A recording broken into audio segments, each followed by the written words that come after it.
said I'm too young, and so he took me for a fool, selling me lies, but wore a disguise. My mom warned me about you. Hey guys, it is Aiyana-Lee with The Buzz, and today we are sitting down with a powerhouse vocalist, a rising superstar, and Spike Lee's latest movie star, Aiyana-Lee. Oh my God, what an intro. You like that? I want to have that as my alarm. When I wake up in the yes, morning, every morning. I sound so grand, you know? You are grand. Oh my goodness, thank Girl, you are all the Thanks. things. Amazing. Thank you so much. Of course. It's exciting. It's as it should be. It's a journey.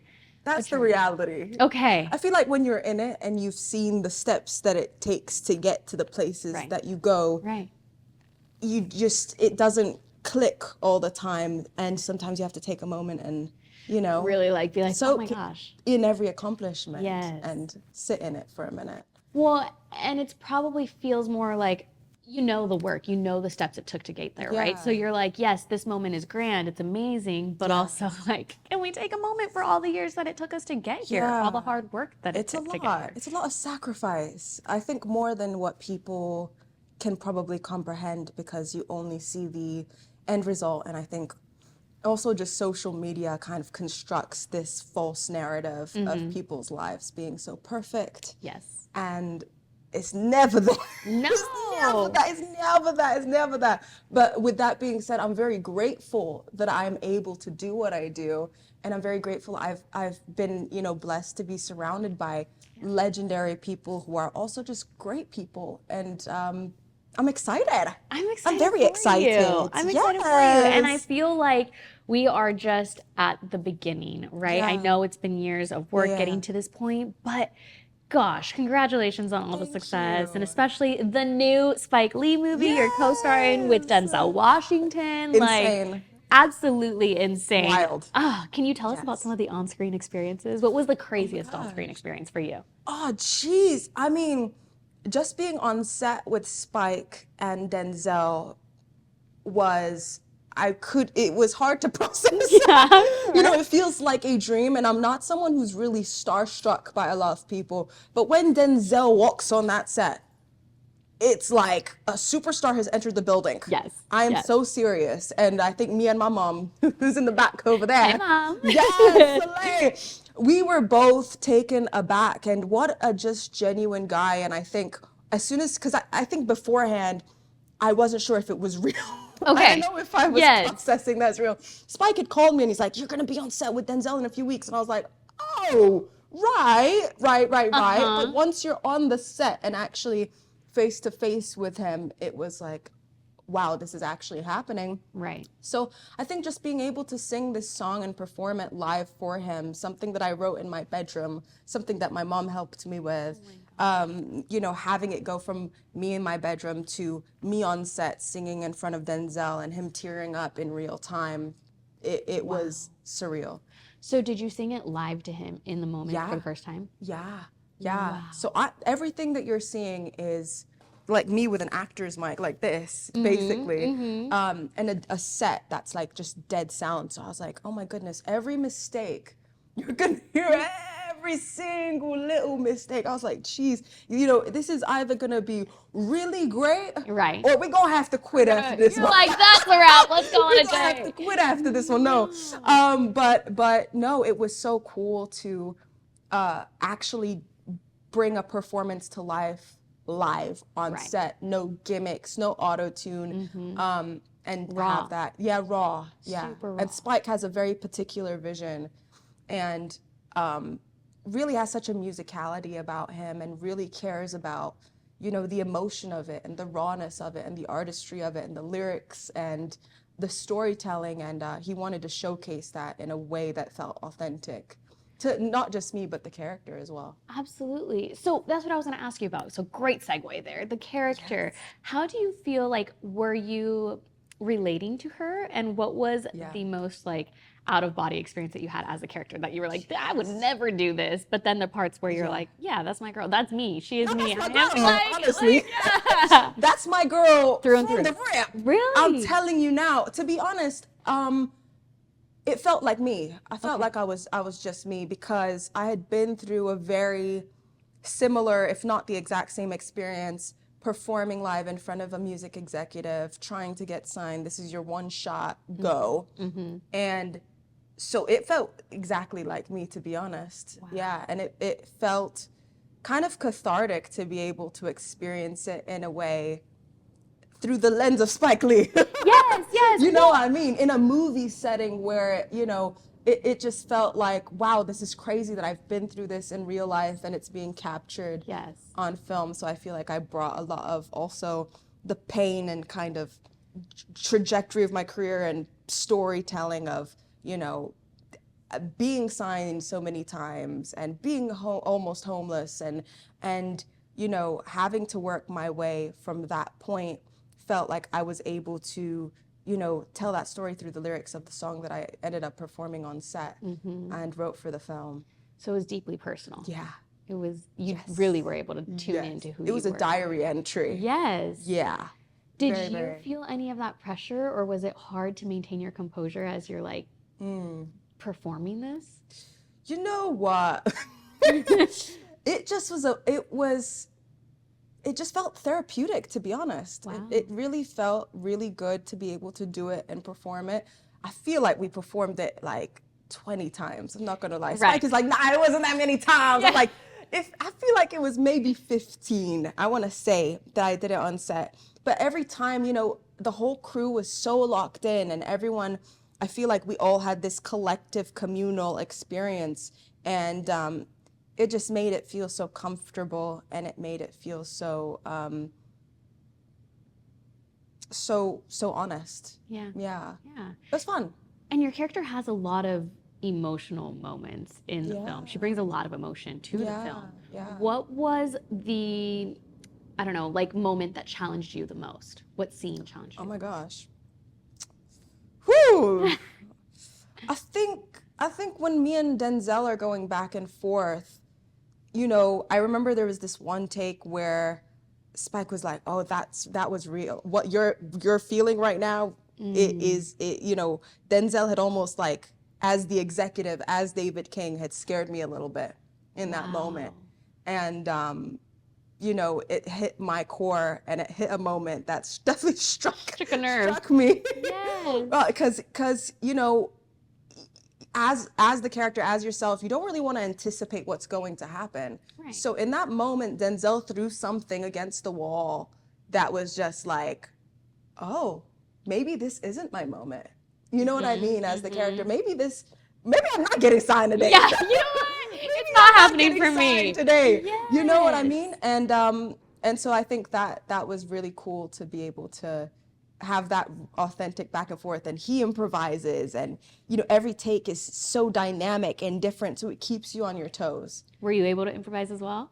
Yeah, I threw in a little one too. Yes. I threw in a little something. Oh, I threw in a little something. Yeah. No, the film is honestly amazing. I was watching it, and I kid you not, I was so locked in where I was just like, I'm stuck just here. Like, I love this. All of this moment, just being able to feel every emotion, go through the roller coaster of everything was, bravo.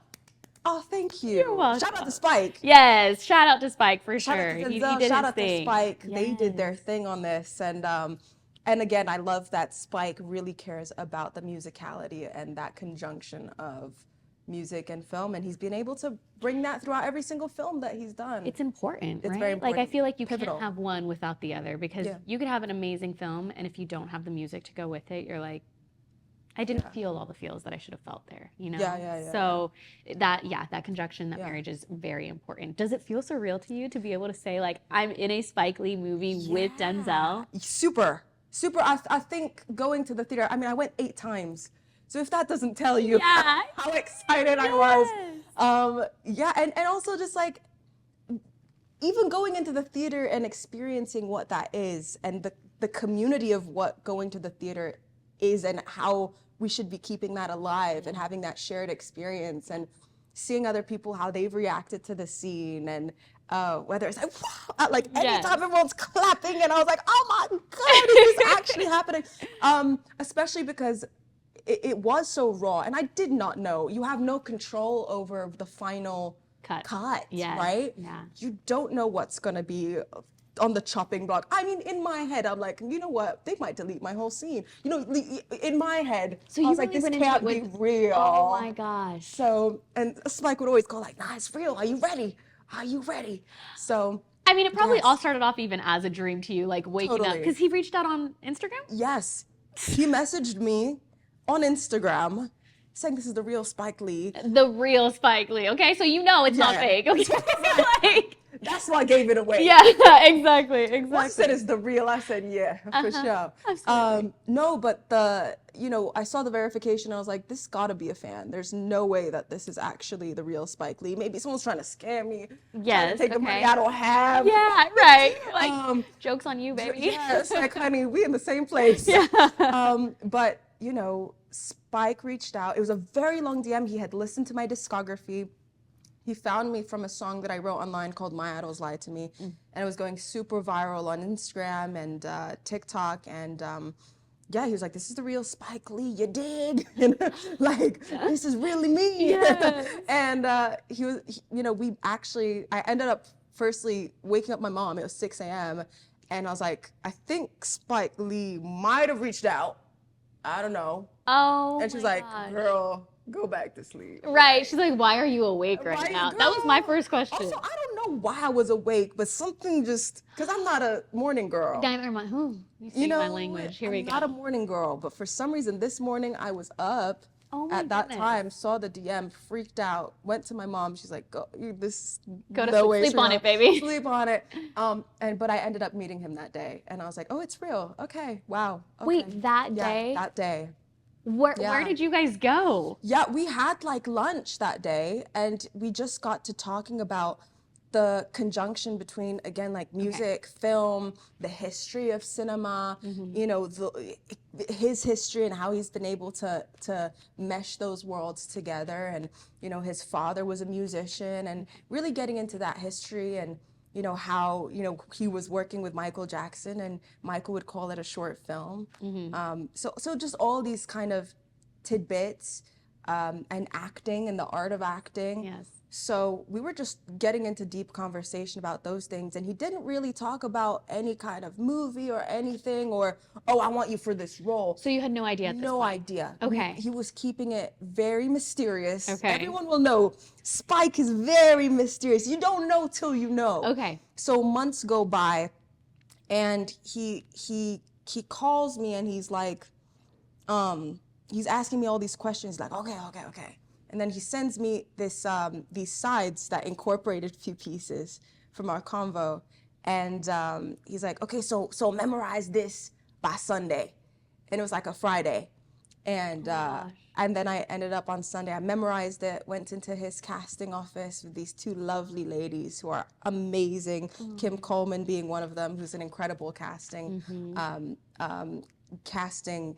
woman who's just an icon in herself. So being in her presence, Kim and Spike and everyone, it was surreal. Greatness, yeah. And he's like, put down the script, you don't need it. And then it was back and forth. We were having the scene. I did the scene so many different ways. He rewrote it in real time as I was going. Wow. So, he really wanted to challenge me and see if I was an actor. Right. Can you do this for real? Did you know at that point that you could do it?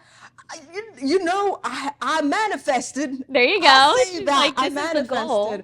It was the goal, and I think years ago, I've always wanted to act. It's always been something that I wanted to explore.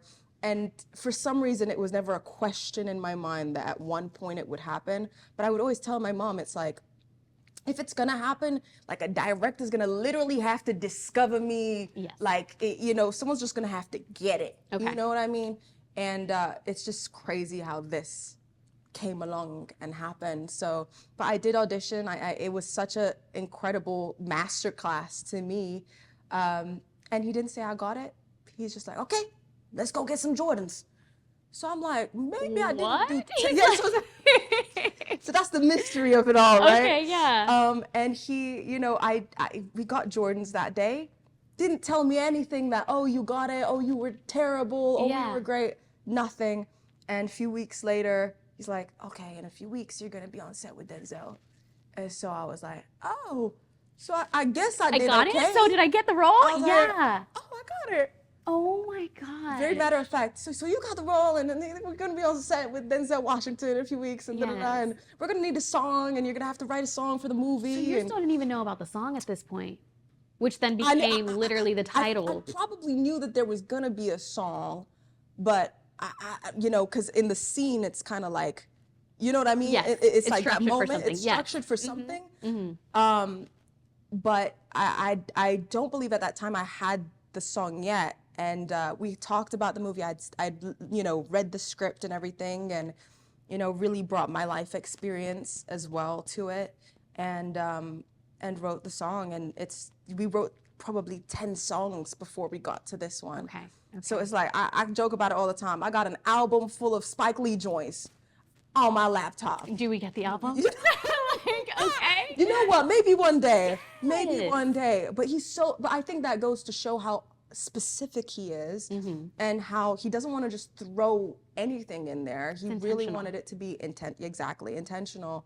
And so my mom actually started out with some chords, really soulful, and she brought her own sauce to it. Oh my God. Right? Mom, I feel like we need you on this couch with her. Exactly. My goodness. She brought her own sauce to it. And then I went in my room and I started just, said I'm too young, fool. And I was like, okay, we got something going on. Right. And so me and Spike, we would just back and forth every day until we got it right, and had the song. Yeah. And it's not just like a song. It is the title track. Title track of the movie. Yeah. I mean. Yeah, so special. Wow. Would have never imagined. Yeah, that's what I'm saying. You're thinking, like, if I were you and I was in your shoes, am I thinking back, like, when I was 6 years old, posting my covers and whatnot, like, this is where I'm going to be in 10 years? Yes. That was always the goal. I mean, that's always the goal. Yeah. And you know,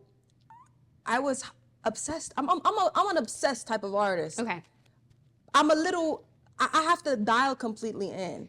Well, and I've been dialed in for like the entirety of my life. This is all I've wanted to do. Like to a fault sometimes, where I'm like, I got no friends to call, but I can write a song. Yeah, you can write a song about it or whatever. I can write a song. Yeah, I'm very dialed in, and I love everything to do with art, whether it's writing a book or writing a script or being part of a story and getting to tell something that's important and communicates to other people that they're not alone. And that's something I needed growing up.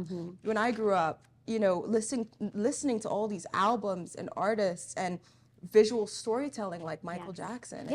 It's, you know, you're captivated, but also you're put into a world that feels bigger, right? And you're part of something bigger. And so, yeah, it's just very special to also be able to be behind the scenes, part of the creation of that. Right. Yeah. Well, because you're now helping make that human connection possible, right? Because I think that's what you're kind of talking about is like, okay, you want to feel something. Yeah. You want to be able to look at someone and be like, oh, I know your story. I can feel your story. I have that same story. Like, and I feel like your music does that as well. Yeah, it's spiritual for me. Yeah. For me, it's a deeper level of consciousness, just being able to tap into music and stories. And, you know, if my story can help somebody else and we can feel that human connection on that deep level, then that's what it's about. And even meeting people and hearing how my song affected them or maybe made them see something from a different angle or help them through a period of time like so many people did for me, that's what you want to achieve, you know, and break boundaries and be able to tell maybe not your typical story, you know, as well, and showcase that there's not just one way to do things. Right. You know, there's no rule book. And I feel like that's the biggest thing of it all. You know, the way I've been able to kind of enter entertainment and find my navigation is not the same way somebody else is gonna find it at all. Like I spent a year posting on 6 different accounts on TikTok. You know what I mean? After my label got sold. Oh my gosh. And everyone was like, what are we gonna do? You know, I was dead broke. I mean, at one point I booked a music video as a model. Yeah, she's like, I can do it. And it paid my rent, you know, and you I'm do what you have thankful. to do. Yeah. I'm thankful for it. And but it took that year of grinding and posting and writing, and you know, all of that was so purposeful in the end, being able to sharpen and hone into my craft and work every day at it. But that's not necessarily going to be the next person's story. Right. Everyone got to find their own path to it. Yeah. And that's the beauty of it, is like you're telling people like, it's fine, find your path. Yeah. It's not going to be linear. It can be all over the place. Yes. And no one holds your destiny but you. I think that's my biggest takeaway, because I didn't want to wait around for that year and be like, I'm going to wait for a producer to sign me. I got deals left and right from producers and this and that. And everything felt so manufactured and orchestrated and not like me. Yes. You know, it wasn't my story. Right. So it didn't feel like, why would I be the voice for somebody else's narrative, you know? And I don't want to talk about the same things everyone else is talking about. And you don't. Your music doesn't. Thank you. You're welcome. Yeah, you don't have to. Right. You know? And so it's breaking away from what we've been told is correct, right? And by being your most authentic self, that's how you actually relate to people. Gosh, took the words right out of my mouth. Like, amazing, amazingly said. Did your mom introduce you to this love for the art, or what was it? Because I know mom's legendary all in herself. Yes, she's an icon and a legend. Yes. But you know, she, firstly, immensely just inspirational as a human being. Went from Romania to London. You know, went through a revolution. Literally had friends die in her arms. Very serious, wild ride, wild story. And then was homeless in England and made it from there to being a 17 times platinum singer-songwriter who had to navigate the industry, very male-dominated, start from zero. So for me, looking at her story, I was like, there's no excuses. You know what I mean? Wow, yeah. She set the tone. Yeah, you know, yeah. Of being able to do whatever you put just what you want to do and put your mind to it. So I always was surrounded by music. She'd always have sessions. She'd always be writing. She took me on tour with her. Then I ended up being the person who was on stage. Yeah. And so she inspired me immensely. And then, you know, having my uncle be David Ruffin from The Temptations brought a lot of soul as well to kind of which is something I enjoy to the fullest. I think we need more soul. Absolutely. Please. You know, please, yes. I love soul music and what he was able to do and pave the way for. And so just having that Motown background as well, combined with that songwriting on her end, felt like such a great match. It is. Of being able to, I think that's actually crafted my sound and what it's becoming now. And you can tell in your music, like just everything. You can hear the Motown. You can hear and feel the soul. Like you can just yes, ma'am. Because I love that. Like I describe it like your voice just sounds like a warm cup of coffee. You know, like it's just nice. It's so warm. I appreciate that feeling. Yeah, I appreciate that. I hope it feels like a warm hug. Not to be cheesy. It does. But I feel like that's the... Bring on the cheese. I'm cheesy. Yes, me too. I'm a bit cheesy with it, but I think all artists are secretly. You have to be a little bit, right? Yeah, It, for sure. It gives you the warm and fuzzies. It gives you those things. For sure. So we're talking about your voice. It's described as powerful, limitless, and timeless. How would you personally describe your sound today, and how has it evolved from who you were maybe when you first started off? That's so true. It's been a journey. I feel like right now it's in this cinematic soul pop realm, and it still has, you know, so many different influences. But I think soulful music that's, you know, would be considered pop with lyrics that are kind of like a diary entry, you know. So I think when people listen to the full body of work, they'll get it. But I think it's really crafting my own lane that has all of these influences. Okay. Yeah. Totally. Cinematic, soulful, pop, And don't worry, we got some sprinkles of R&B in there as well. We got some sprinkles. We got some sprinkles. We love it. We're getting a taste of really who you are through your Yes. music, which Yeah. I love. You said that you write from real experiences.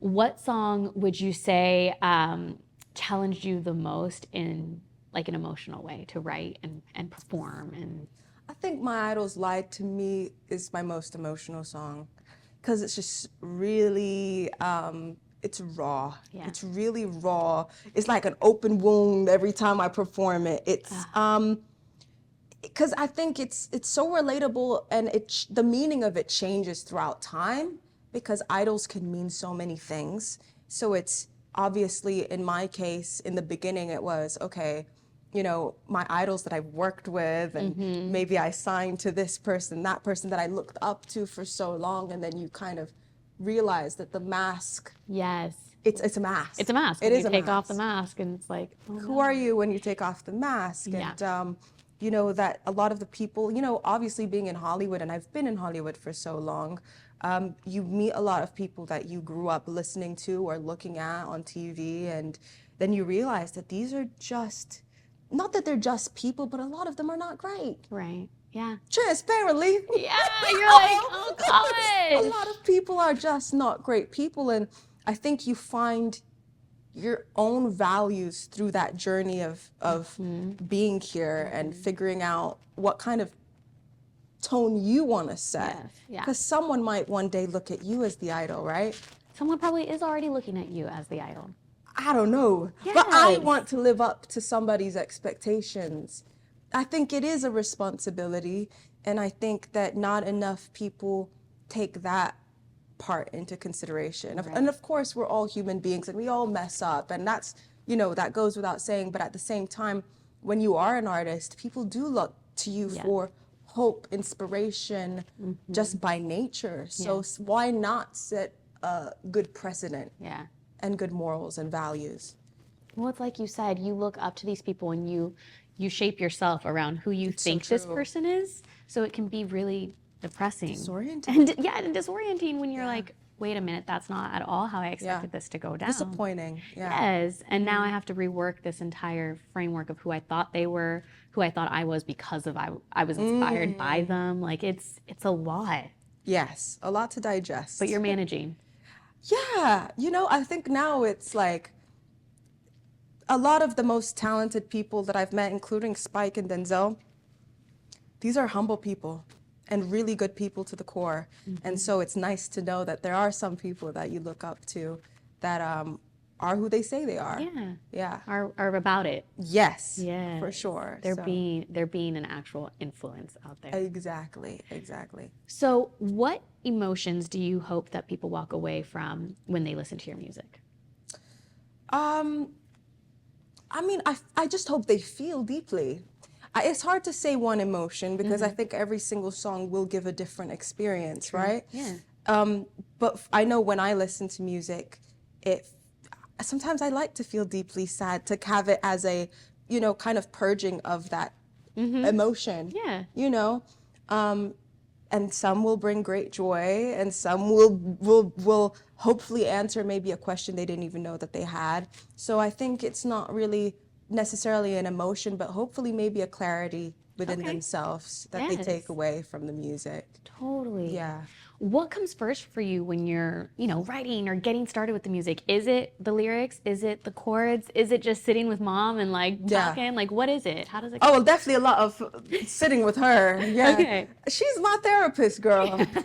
She goes through it with me, and I go through it with her. We both each other's therapists. So we go through it. And it's just us. There's no big grand team. Like, it's just homegrown stuff. But I think for me, it starts either with chords with her. Okay. Or I also love to produce a lot of my own stuff. So I'll just come up with a few little moments and come up with a melody, and then the lyrics kind of follow. Even with Idols, even with Highest to Lowest, it started with the chords, then you know, you kind of get into this flow state of, okay, the melody's coming and then the lyrics are coming. And I feel like some of my greatest songs have come quick, very quick. Yeah. It's like almost like the melody and the lyrics, everything's kind of just writing itself. Well, because when it clicks, right? Yes. So for it's sure. like that has to be indescribable, where it's just like Yeah. it all came together at once, and you're Yes. feeling it in the songs, and you're ready to go Yes. to this next place. So Yeah, it just you get into a flow state of just channeling it. And for Highest to Lowest and My Idols Lie to Me, I think both those songs felt like I entered that kind of state where it just flowed very quickly. Yeah. That's amazing. Who would you say were your biggest idols and inspirations growing up? Michael Jackson, Yeah. Shimon. Yes, Michael is like definitely top tier. Just as an all around artist, Performer and everybody. just everything about him. And there will never be one before him. There's never one before him, never one after him. It's Right. Just, there's artists like that you just can't be replicated or duplicated again. So definitely Michael. I think there's an array from Queen. that's shocking, To Nirvana. To The Temptations. Of course. To Whitney Houston, who I discovered later on, and then I was like mind blown and shook. My whole Really? existence felt like it was Blown. completely blown. Oh my God. Christina Aguilera is someone, I can hear her. Oh my Oh my God, everyone says gosh, that. in your voice. I'm always like, gosh, I hope she knows that I my can hear gosh. Christina. in her. Like, it's amazing. I love Christina. I love me some Christina. Mariah, Yes. Mistletoe. Celine, Barbara Streisand, like, just all the legends, all the greats. And I'm so inspired by the top tier. So Absolutely. those are the best of the best. Literally the best of the best. If you could have your dream duo with anybody, Oh, geez. who would it be? That's tough, Past or girl. present, doesn't matter. Uh-oh. Yep. Past. I think we're going to pass real quick. Yep. I mean, Michael. Yeah.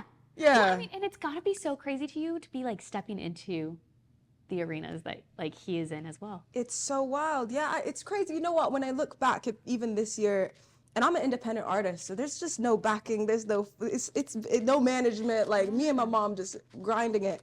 But it's crazy to see even this year how many things I've done, even just opening for Lil Wayne in arenas, and that was my first experience doing that in that type of a setting, and it's just amazing. Yeah. Were people surprised that Lil Wayne brought you on? You know what? I feel like they were actually. Yeah. But he has such diverse music taste, and even the music he's put out, hasn't been just one color. It hasn't been it's been a rainbow of genres. Yeah, absolutely. He hasn't always stuck to one thing, and I think people were surprised that people in the audience were feeling it, but they loved it, and I loved them. They were such a great crowd, so he's got great fans as well. Shout out to Lil Wayne, and shout out to his fans, because they were so welcoming. What was that whole experience like? Just surreal. It was amazing, and it's so weird how I went from like the arena mode to film mode, and those are so incredibly different, but so grand. And I feel like this was the first year that I got to experience things on a higher level that I've always dreamed of doing. Did it all come naturally to you? Yeah. I think I just approach everything with excitement and let my body just go. Do it. To be honest. Do it. Yeah, it's like even people. It's so funny. Even when I talk to my friends and everyone's like, "How do you do this?" I think there's no preparation. Right. There's no amount, I'll say, of preparation that can prepare you for anything. Stepping onto that stage. There's only so much you can do. Right. I'm not saying don't learn your lines and do the work that you got to do, of course, and get into it. But at the end of the day, it's just starting and just putting one foot in front of the other and just getting on set, getting on that stage and performing. And there's no crutch that's going to help you through that. Right. Nothing. And that's why I think for a lot of people, it's the hardest part, is just getting the courage to start, to do the first thing, Because you can only overplan so much and overthink it so much before you just got to do it. Yeah. It's like, I had the convo with my friends of like, you should just post and put yourself out there. And they're like, well, it's like, I'm thinking of all these ideas. I'm like, just do it. Yes. Because it's been a year. Yeah, exactly. We had this conversation a year ago. Okay, what are we doing? Promise me, just gotta, it's time to go. It is. It's time to go. And my biggest fear always in life has been being in the same place that I was a year ago. That's my biggest fear. So I think if that maybe helps somebody. What's your sign? Do you want to take a gander? Are you a Gemini? You know what? I would get that a lot, actually. Really? I love Geminis, though. Okay. They get a bad rap. They do. My best friend is a Gemini, but yes. So what do I give? Well, Pisces? Okay, I'll give it what to are you. you? Yeah. I'm a Sag. Okay. Because the only reason I ask is because that's his thing too. Is like my biggest fear is to be in the same place that I was a year ago. Yeah. And he's a very strong Gemini. Oh, wow. But then I'm like, okay, the Pisces side, I'm a Pisces, so I can see Pisces, like that deeper emotional side where you're feeling everything. Totally. You're like taking it all in. Totally. And almost compartmentalizing things, right? Totally. Like it's like, okay, I can feel this, I can see it, that's happening. How do I deal with it? I'm gonna write about it. I'm gonna sing about it. Totally. I'm gonna make this music. Totally. So you have the different boxes for different things. Absolutely. I agree. Absolutely. Okay, this next one I have to read it because I want to get these awards proper. Oh, goodness. And correct. So the Critics' Choice Awards announced highest to lowest in their best song shortlist. Yeah. And then you just earned your first ever HMMA award for, again, highest to lowest. And you were recognized by Music Connection as the best musical mother-daughter duo since Beyonce and Beyonce. Oh my gosh! Yes. So how does it feel to accomplish these accolades? Oh man, it's just so meaningful. It's very meaningful, especially seeing. If I look at my life, when you zoom out, it just feels like, wow, what a beautiful moment that I've come to, and being able to do it with my mom, of all people, is even deeper and very meaningful to me, and it's just so beautiful to be able to. It's getting recognized, right, and for touching people. Yes. Right. Yes. I think that's ultimately the biggest gift is touching people, and then having something that says, You've done that. Yes. It's really beautiful, and yeah, getting to do that with my mom, I think, has been the most rewarding thing. That has to be super special. Yeah, I mean, so to be special. able to walk on to, like, whether it be the first red carpet or Yes. the first stage, and I'm sure it's an emotional moment for probably both of you guys, right? I was tearing up. I mean, when we got the HMMA, it was just so cool to just be able to do it with my mom and be on there and tell the story of how it came to be, and it's generations of work. My grandma's cool too. Really? My grandma is fire. We need the whole fire. family. I'm telling you. But that's the thing, is like, so many women paved the way for me to even have a shot, to even get the beginning of a shot. In a male-dominated industry. Exactly. So that combo is, I don't take that lightly, because it's a lot of talent. Like, the amount of unsung heroes that there are in families. Yes. It's like, there might be that one that you see that did the carpet and received the thing and did the thing, but you don't know how many generations of talented women are behind that, and also never got the recognition. Right. So you can't take that lightly at all. No. Yeah. It's a lot to carry, it's a lot to hold, but it's also so much to be proud of. So much. Yeah. Shout out to the grandma. Shout out to Grams, She's right? a ballerina. Oh! Yes. And my mom as well, icon, legend. She's in the back there. But yes. Do you have point shoes? Are we going to get you out on a dance floor? Girl, they wanted to, look, I'm going to leave it to the professionals. Like, that is not for me, Same with okay? violin. My mom tried to get me into violin when I was younger. It's like, I can't hold that. It's just, I can't hold that damn pose. Yeah. That pose nasty. It's a nasty pose. I cannot hold it. I'm not going to do it. dear Thank life. you, but no Nah. thanks. Oh my gosh. So where do you see yourself now? In, Jesus. I don't know, a year from now? Oh, goodness. 5 years from now? Oh, goodness. Oh, it's loaded, isn't it? It is. A little bit. Well, damn. I feel like it hasn't changed since I was younger. It's just being able to have bigger and bigger opportunities to express myself. Yeah. Whether it be more movies and doing that, which I would love to do on a grand scale, and put out music and tour that music and connect with more people, and hopefully in a bigger place. Yeah. Like, now I get personal. A little bit of a bigger spot. And It's like in the maybe details. a car. Maybe I can drive. You know, I don't know. But I think it's just being able to expand on what I've been able to foundationally build. Yeah. Yeah. Okay, so if you were to describe your perfect world tour, your own world tour. Oh, geez. What does it look like? We're going everywhere. We traveling for real. Yeah. I mean, it would just, I'd just be in every nook and cranny of the world. And yeah, be able to take people that I really trust and care about on the road. It was cool having that Lil Wayne experience as well. And we were all on a tour bus and that experience was new. Yeah. Never did that before. Super fire. Love it. You like tour bus life? You know what? I loved it. My back hurt bad after a few days, but so worth it. There's something so interesting about being like waking up, no makeup, looking ratchet, just terrible, just with a bunch of strangers. This is me every day without the strangers. Thank God, without the strangers. Something so like there's so much humility in it. Yeah, that's very vulnerable. Right? But then the kind of flip side of then going on stage glammed up. You know what I mean? I love that though. Yeah. It's such a humanly experience. I don't even know how to describe it. It's rooted in so much humanity and going from no makeup and ratchet with all these people in the tour bus and everyone's trying to figure everything out and where we gonna get food to a big stage and then getting to talk to people and how you've affected their lives and them in return.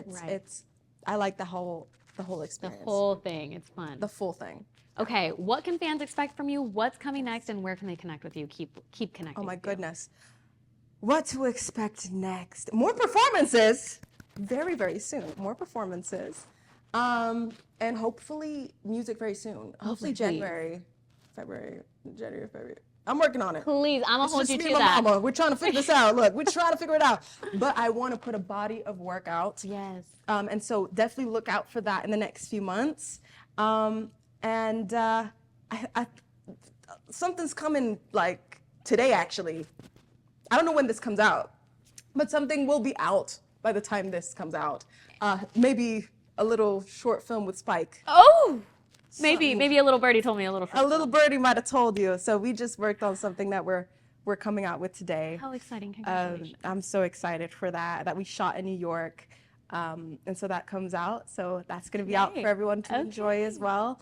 And you can find me on Instagram at Aiyana-Lee Official, which is AIYANALEE Official, and TikTok is Aiyana-Lee on the track, I believe. Yes, Aiyana-Lee on the track. Okay. YouTube, just Aiyana-Lee. Everywhere. You're everywhere. Yes. Aiyana, yes. Thank you so much for coming by. Thank you for having me. Of course. We can't wait to see your name literally on all the shining lights and everything, because I know it's coming, girl. You're already there. This is just the start. And if this is just the tip for you, this is just the start, my gosh, I can't wait to see where your career goes. Well, thank you for having me. Of course. Appreciate it. Well, guys, keep tabs on Aiyana. Make sure you follow her on all her social media platforms, and keep an ear out for maybe some new music here soon, and a few little surprise drops here and there. That's it for us. We'll see you next time. Hi, I'm Aiyana-Lee, and you've just been buzzed. You